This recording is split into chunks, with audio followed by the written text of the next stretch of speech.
चलिए हम लोग मैट्रिक्स का गुणनफल जो है चैप्टर खत्म कर चुके हैं। इसमें कुछ थ्योरम बाकी है, अभी आपसे सिर्फ सवाल बनवाया गया ताकि आपका गुणा पर प्रैक्टिस हो सके। अब इसमें आपको क्या करना है, verification for the product of to be correct, यानी कि आप जो मैट्रिक्स का गुणनफल किए, जैसे यह ए है और यह बी है, दोनों में गुना किया गया तो गुणनफल कितना ये आया, गुना करेंगे तो इतना आएगा। मैं डायरेक्ट लिख दिया हूँ, गुना करेंगे तो इतना आपका आएगा। मुझे वेरीफाई करना है कि ये गुणनफल करेक्ट है, ये गुणनफल सही है। इस बात का वेरिफिकेशन कैसे होगा, इसके वेरिफिकेशन के लिए हम लोग रूल जानेंगे। देखिए क्या है, यह ए है और ये बी है, इन दोनों में गुना किया गया तो गुना करने के बाद क्या आया, ई आया। अब मुझे चेक करना है कि ये गुणनफल जो मेरा आया है, ये गुणनफल सही है या गलत, चेक करना है। तो इसका तरीका क्या है, पहले इसको जोड़ दीजिए, ध्यान से देखिए, इसको जोड़िए। 2 1 3 0 3 1 2 3 3 6 3 2 5 4 9, इसको जोड़िए। 5 3 5 8 7 15 -2 -5 -7 -8 -15। अब हमें ये देखना है, जोड़ दिए। अब देखिए कैसे करना है, इसको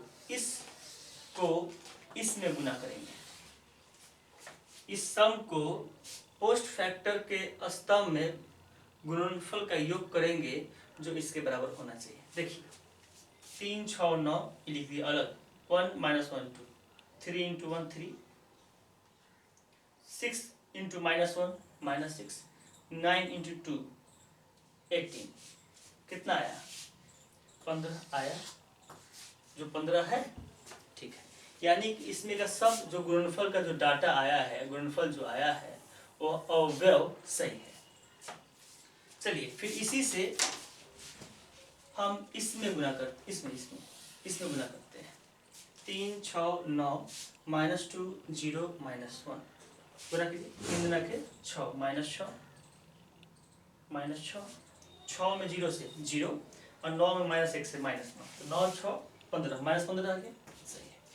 तो इस तरह क्या समझ गए, ये दोनों का गुणनफल ये सही है, इसकी जांच करने का मेथड है, ये सही है, हेंस हाँ ठीक है, करेक्ट है, नोट करिए।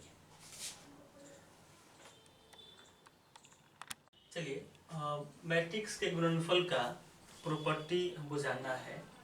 तो हम लोग देखे थे कि ए में बी से जो गुना करेंगे वो बी में ए से गुना हो जरूरी नहीं है। अगर गुना होगा भी तो दोनों मान बराबर हो भी सकता है और नहीं भी हो सकता। तो क्या कहेंगे हम लोग कि ए बी बराबर बी ए बराबर हो भी सकता नहीं भी सकता, अर्थात क्रम विनिमय नियम का पालन नहीं करता है। ये जो प्रॉपर्टी जो हम पढ़ रहे हैं और इसके पहले जो हमने पढ़ा है वेरिफिकेशन मैट्रिक्स के गुणनफलों का, वह एग्जाम में नहीं आएगा, पर ये जो चीज़ है ऑब्जेक्टिव में पूछा जा सकता है, इसीलिए आप प्रॉपर्टी को सुनिए, 1 नंबर में पूछा जा सकता है। अवयवों का गुणनफल सामान्यतः क्रम विनिमय नियम का पालन नहीं करता है। ये चीज़ आप लोग गुना करके भी देख चुके होंगे, ए बी बी ए के बराबर नहीं आया होगा या आया भी होगा। चलिए दूसरा देखिए, ये सहचर नियम का पालन करता है। सहचर नियम का पालन करता है, क्या है, ए बी सी, तो मैं बी में सी से पहले गुना करूं, उसके बाद ए से गुना करूं, वह या ए में बी से गुना करूं, उसके बाद सी से गुना करूं, वो दोनों मान क्या होंगे, बराबर होंगे। जिनका ऑर्डर ये होने चाहिए तभी ना गुना होगा। ए m/n का हो, b n/p का हो तो गुना होगा, फिर c n/p तो p/q का होगा तो गुना होगा। तो आप देखिए ए बी सी, इसमें पहले गुना करें, उसको इससे गुना करें, या पहले इस दोनों में गुना करें बाद में इससे गुना करें, ये बराबर होगा, यानी कि सहचर नियम का पालन ये करता है। तीसरा देखिए, अवयवों के योग के वितरण नियम का भी पालन करता है, अवयवों के योग को वितरित करता है। देखिए b + c अवयव का योग है, इसका गुणन वितरित करता है। देखिए कैसे, a × b और a × c, इसमें लिखना लिख सकते हैं a × c × b × c, ये ऐसे काम करता है। 4 नंबर देखिए, वर्ग अवयव ए समान कोटि के होनी चाहिए और उसी कोटि के आई में गुना किया जाए तो वह वही मैट्रिक्स हो जाता है। इकाई अवयव में किसी भी मैट्रिक्स से गुना किया जाए तो वह खुद वही मैट्रिक्स आ जाएगा। इसको हम एग्जाम्पल से भी देख सकते हैं। इतना नोट कर लीजिए, फिर एग्जाम्पल दिखाते हैं। लिखिए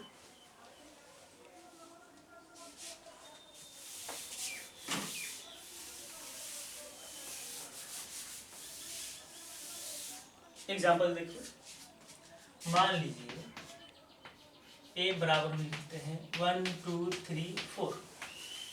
तो आई में ए से गुणा करते हैं। तो आई क्या है? यूनिट मैट्रिक्स है। कितना ऑर्डर लेना होगा? 2/2 का 1 0 0 1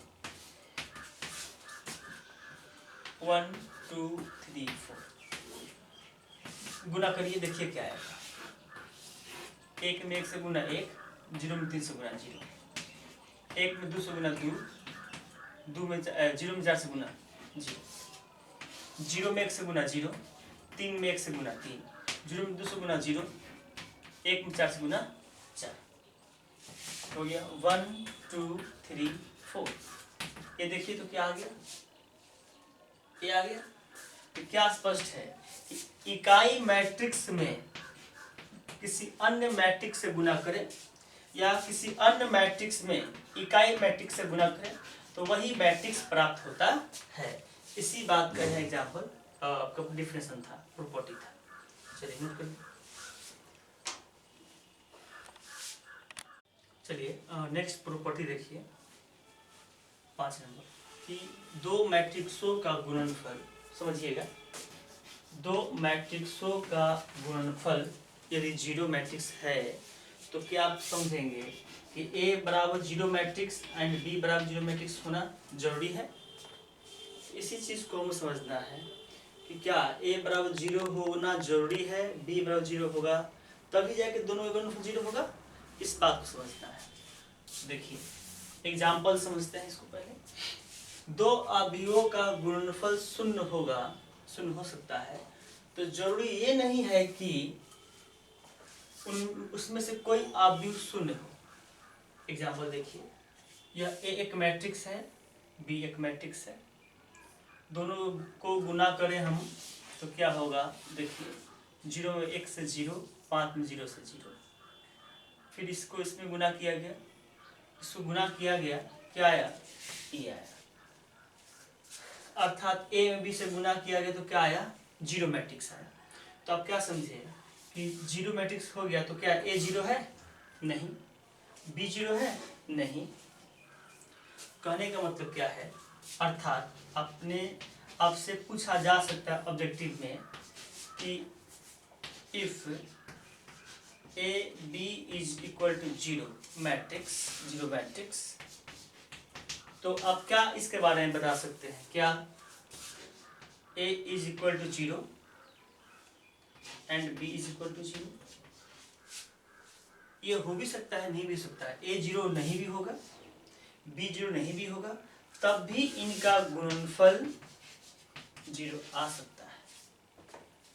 या ए 0 हो एंड बी 0 मैट्रिक्स नहीं हो, तब भी गुना करने पर 0 आ सकता है। या ए 0 नहीं हो और बी 0 मैट्रिक्स हो तो गुना करने पर कभी भी ए भी बराबर 0 आ सकता है। या ए बराबर 0 या ए बराबर 0 एंड बी बराबर 0, तो गुना करने पर भी 0 आ सकता है। तो सिर्फ आप यह ना सोचें कि ए में बी से गुना करने पर 0 मैट्रिक्स होता है, तो जरूरी नहीं है कि ए 0 ही होगा बी 0 ही होगा, इसमें से कुछ भी हो सकता है। तो मैंने ये एग्जांपल से देखा कि जरूरी नहीं है कि इसमें से कोई अवयव शून्य हो।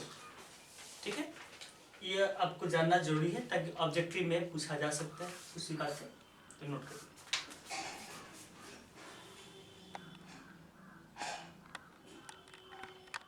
चलिए नेक्स्ट प्रॉपर्टी देखिए मैट्रिक्स का।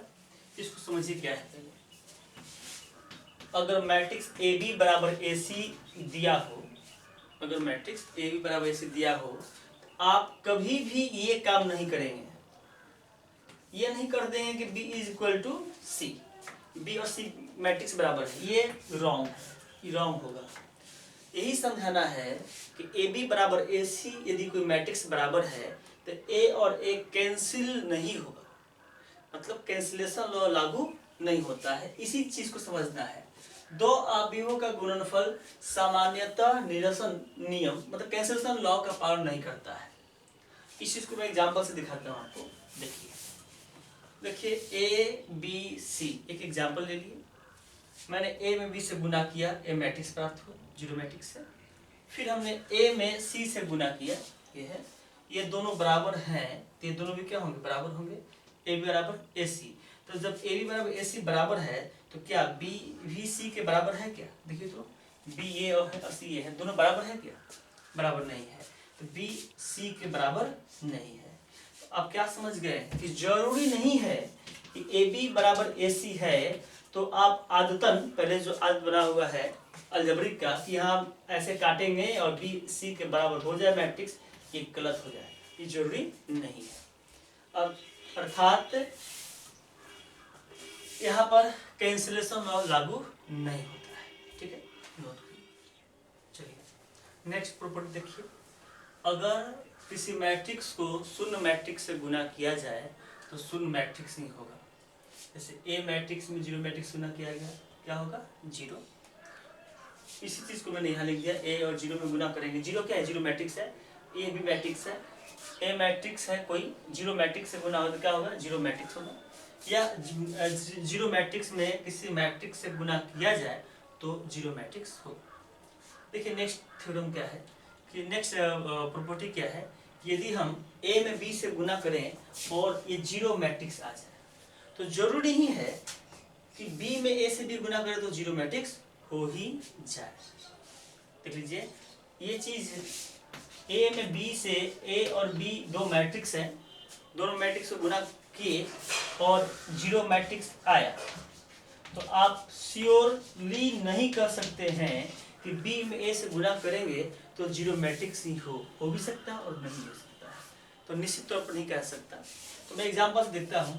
ए एक मैट्रिक्स है, बी एक मैट्रिक्स है, दोनों को गुना किया गया, क्या आ गया? जीरो मैट्रिक्स आ गया। फिर बी में ए से गुना किया गया तो ये आया, जीरो नहीं आया, जीरो मैट्रिक्स नहीं है। तो क्या समझे हम कि ए में बी से गुना करें जीरो मैट्रिक्स होगा, तो जरूरी नहीं है कि बी में ए से भी गुना करें तो जीरो मैट्रिक्स होगा। एक प्रॉपर्टी है, नोट करिए।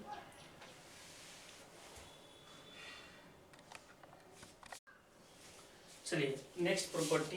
ये कुछ प्रॉपर्टी जो है आपकी किताब में नहीं है, कुछ एक्स्ट्रा बातें हैं जो आपको जानने चाहिए, सिर्फ जानकारी के लिए, इंफॉर्मेशन के लिए इसके बारे में आपको हम बताते हैं। ये देखिए, इसको तो जानते ही हैं, ए स्क्वायर इकाई मैट्रिक्स का स्क्वायर हो, क्यू हो या जो भी पावर हो, इकाई मैट्रिक्स का कुछ भी पावर हो वह क्या होगा? इकाई मैट्रिक्स ही होगा। अगर इकाई मैट्रिक्स ऐसे दे दिया जाए 1001 के पावर 10 या पावर 5, इसको हम 5 बार गुना करेंगे तो भी क्या होगा? यह इकाई मैट्रिक्स ही होगा। तो इकाई मैट्रिक्स का पावर कुछ भी लिया जाए, उन सभी का गुणनफल किया जाएगा तो क्या होगा? वो इकाई मैट्रिक्स में होगा। हाँ ये देखिए, ये जो चीज़ है ये सिर्फ आपके इंफॉर्मेशन के लिए है, इसका कोई आपके किताब में सवाल से कोई मतलब नहीं है। हाँ ऐसे चीज़ देखिए, सवाल में साबित करने के लिए मिला होगा आपको कि ए स्क्वायर बराबर ए साबित करें, आपने किया होगा। लेकिन उस मैट्रिक्स को हम क्या नाम देंगे? तो उस मैट्रिक्स का नाम है वर्ग सम अवयव आइडेंटिटी मैट्रिक्स। देखिए एक मैट्रिक्स है, इसका हम स्क्वायर निकालते हैं, सॉल्व करेंगे इतना आएगा, और ये खुद क्या है? आपका इकाई मैट्रिक्स है। तो क्या देखे कि मैंने एक ऐसा मैट्रिक्स जिसका स्क्वायर करने पर वही मैट्रिक्स आ जाए, उसे क्या बोलेंगे हम लोग? वर्ग सम अवयव। तो ये है आपका वर्ग सम अवयव। ये सिर्फ इंफॉर्मेशन के लिए है, इसका कोई यहाँ उपयोग आपके 12th में नहीं है, सिर्फ इंफॉर्मेशन है। इसको जानिए, समझिए, लिखिए, बस। चलिए देखिए आगे, आवृत्ति अवयव, पीरियोडिक मैट्रिक्स। ये भी मैट्रिक्स आपके 12 के सिलेबस में नहीं है, जानकारी के लिए है, इंफॉर्मेशन है आपके लिए जानिए। एक पीरियोडिक मैट्रिक्स कब कहेगा, जब किसी मैट्रिक्स के कोई पावर हम लोग 2 बार 3 बार 4 बार गुना करें और फिर वह ए आ जाए, तो हम ऐसे मैट्रिक्स को बोलते हैं आवृत्ति मैट्रिक्स। जैसे देखिए यह एक मैट्रिक्स दिया हुआ है, मैंने इसका पहले ए का क्या निकालेंगे, स्क्वायर निकालेंगे, ए स्क्वायर निकालेंगे तो ए इंटू ए आएगा। इस पर फिर आगे बढ़ाएंगे, ए क्यू किए, जैसे एक के बाद 3 निकाले वह आ गया इसके बराबर। तो आपसे पूछा जा सकता है कहीं भी कि पीरियोडिक मैट्रिक्स का ऑर्डर क्या है, पीरियोडिक मैट्रिक्स का ऑर्डर क्या है। तो मैंने ए के पावर 3 निकाला, क्या आया, ए आया। तो ये देखिए आप क्या चाहिए हमें, k प्लस 1, इसको प्लस 1 में तोड़ना है, 3 को प्लस 1 में तोड़ना है, तो 2 प्लस 1, और यही ना डिफिनेशन में है ए के पावर k प्लस 1, तो k का मान कितना हो गया 2। ये 2 क्या है आपका ऑर्डर है, किसका, पीरियोडिक मैट्रिक्स का ऑर्डर क्या है 2। इसी चीज को हम यहाँ देखिए, यदि k का मान 1 रखें, क्या आ गया, ए स्क्वायर वही ए आ गया। तो यह ए जो है आप बोल सकते हैं इंडिपेंडेंट मैट्रिक्स को भी बोल सकते हैं, पीरियोडिक मैट्रिक्स बोल सकते हैं। तो अगर ये 1 हो गया तो इस वर्ग सम आव्यूह भी हो जाता है, और यही चीज आवर्त आव्यूह भी हो जाता है। नोट करिए, ये सिर्फ इंफॉर्मेशन के लिए है, सिर्फ आप लिखिए इंफॉर्मेशन में रहे, जानकारी में रहे, बस ज्यादा टेंशन नहीं कर सकते, इसमें नहीं है। नोट करिए,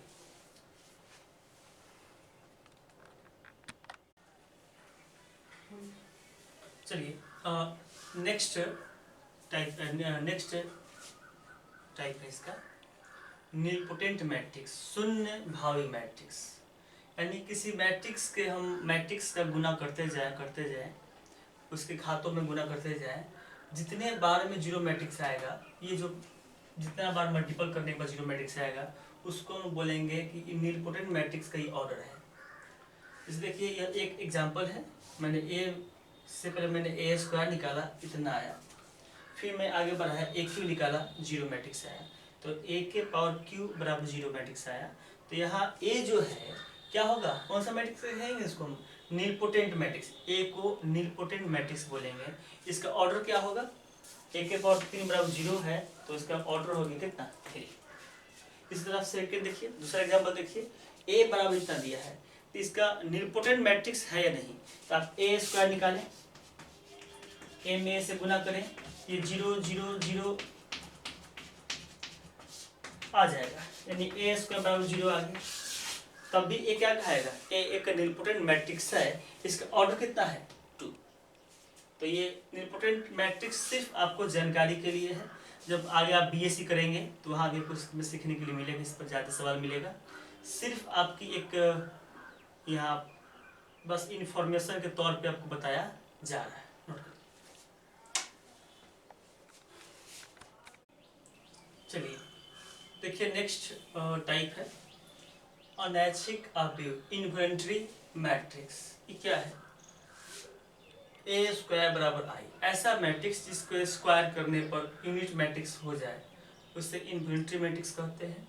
आप देखिए यहाँ पर ए स्क्वायर बराबर आई स्क्वायर बराबर आई, यूनिट मैट्रिक्स का स्क्वायर खुद क्या होता है, यूनिट मैट्रिक्स होता है। तो यूनिट मैट्रिक्स को हम लोग क्या बोल सकते हैं, इन्वॉलंटरी मैट्रिक्स कह सकते हैं। अब देखिए एक मैट्रिक्स हम लेते हैं ए, और हम ए स्क्वायर निकालते हैं, तो कैसा आ गया, यूनिट मैट्रिक्स आ गया। तो क्या बोलेंगे, ये जो मैट्रिक्स है वो क्या है, इन्वॉलंटरी मैट्रिक्स है। और ऐसे ही यूनिट मैट्रिक्स को हम लोग इन्वॉलंटरी मैट्रिक्स भी कह सकते हैं परमानेंटली, क्योंकि आई स्क्वायर बराबर आई सदैव होगा। तो आप कह सकते हैं ना कि इकाई मैट्रिक्स को हम एक और नाम से पुकार सकते हैं, इन्वॉलंटरी मैट्रिक्स भी होता है। ठीक है, ये भी सिर्फ इंफॉर्मेशन के लिए, मैट्रिक्स जो टाइप्स है खत्म हो गया। अब हम लोग नेक्स्ट टाइप पढ़ेंगे, नेक्स्ट चैप्टर पढ़ेंगे, ये सिर्फ जानकारी के लिए है, भविष्य के लिए। ठीक है, नोट करें।